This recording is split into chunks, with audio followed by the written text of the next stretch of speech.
அரசாங்கத்தின் நிதி தெரிவு குழுவின் தலைவர் கலாநிதி ஹர்ஷடி சில்வா இன்று நடைபெற்ற ஊடக சந்திப்பில் இது தொடர்பில் தெளிவுபடுத்தினார். தற்போது இங்கு தொழில்நுட்ப ரீதியில் பாரிய பிரச்சனை ஒன்று உள்ளது. வளமையாக நாடு நாடாக பிரித்து பொருளாதார தடைகளை விதிக்கும் முறையானது உலகம் ஏற்றுக்கொள்ளப்பட்ட அமைப்பினுள் WTO-இனுள் இல்லை. HS கோட்களுக்கு அமைய தடைகளை விதிக்க முடியும். HS கோட்களுக்கு அமைய வரி விதிக்க முடியும் என்பதே அதில் உள்ளது.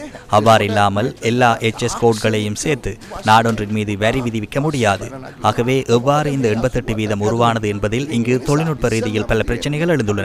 முதலாவதாக நாம் பார்க்க வேண்டும் என்னவென்றால், உண்மையிலேயே 88% இல்லை என்றால் உண்மை சதவீதம் எவ்வளவு என்பதை நாம் பார்க்க வேண்டும். இதில் மற்றொரு பக்கமும் உள்ளது.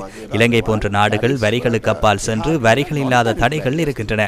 வரிகள் இல்லாத தடைகள் என்றால் என்ன? PAL இருக்கின்றது, செஸ் இருக்கின்றது, SSCL இருக்கின்றது. இலங்கை உலகத்தின் மீது போட்ட சிறிய சுவர் 2004ஆம் ஆண்டிலிருந்து 2014ஆம் ஆண்டு வரை 2 மடங்கு ஆகியது.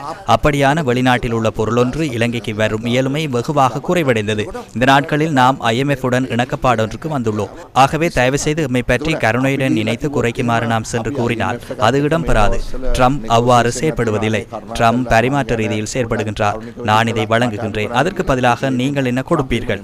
ட்ரம்ப் அரசாங்கம் நம்பும் நிலை என்னவென்றால், வளமையான பொருளியல் விஞ்ஞான ரீதியில் நாம் பார்க்கும்போது முறைக்கு அமைய அவர்களுக்கு சாதகமாக அமையாது, அவர்களுக்கு பாதகமானது. ஏனெனில் அமெரிக்காவின் அபிவிருத்தி குறைவடைந்து உலக வளர்ச்சியும் குறைவடைந்து அமெரிக்க பொருட்களின் விலை அதிகரித்து பாரிய சிக்கலை எதிர்கொள்ள நேரிடும் என பலரும் எதிர்பார்க்கின்றனர்.